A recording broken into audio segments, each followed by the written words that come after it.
I know you have a lot of projects left and right, but do you have any memorable first time moments?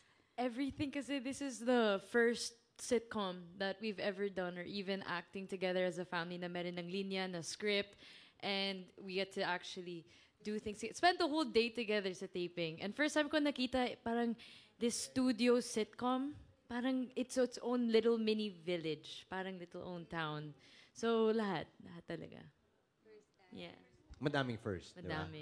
Okay, okay. Andres. Ako rin, adding to that, first time talaga is lahat to, yung sitcom, first project ko to. And I'm really super grateful and thankful na I'm with all these people here, the best cast. Yes. Actually, my first family talaga tong cast. So, I'm really happy Tama. and, bawat eksena naman, it's always new and I'm always learning. So, I'm just really excited. Yun lang. And just can I also just ask, like, how does it feel? It being your first project, but you get to work with your real family. Is this something that you always wanted to do, or did you prefer na iba muna makatrabaho mo? So, we've been working together naman as a family sa mga commercials dati and all. Pero na yun, may mga linya na, di ba? May mga scripts and then there's scenes.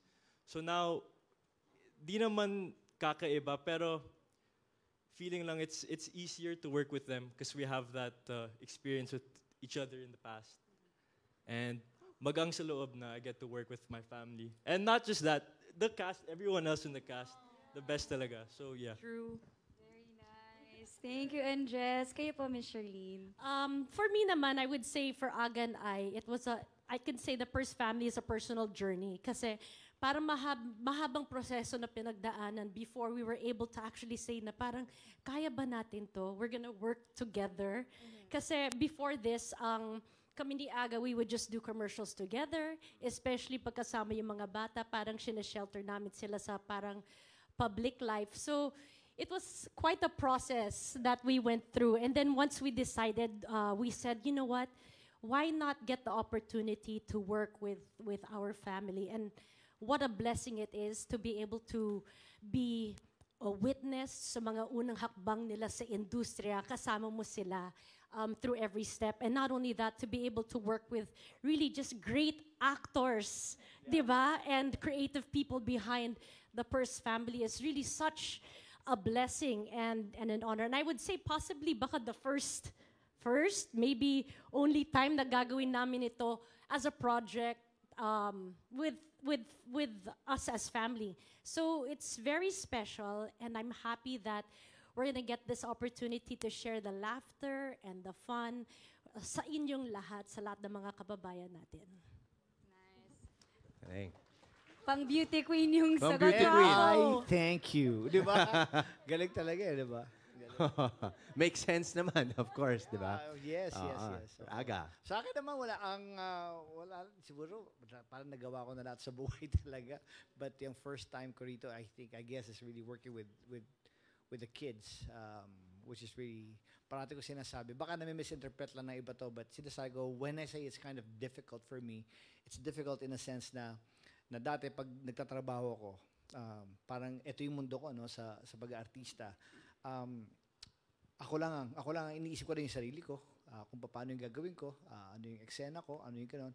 Ngayon, it's harder for me because andyan yung pamilya mo na binabantayan mo, na nakatingin ka, na pag maglilinya na sila, parang pag nasabi na nila yung linya, parang, okay. Tapos bigla ako na pala yung susunod. Parang ako ngayon yung nawawala. Magka-cut ngayon ako. Sorry. Isa pa.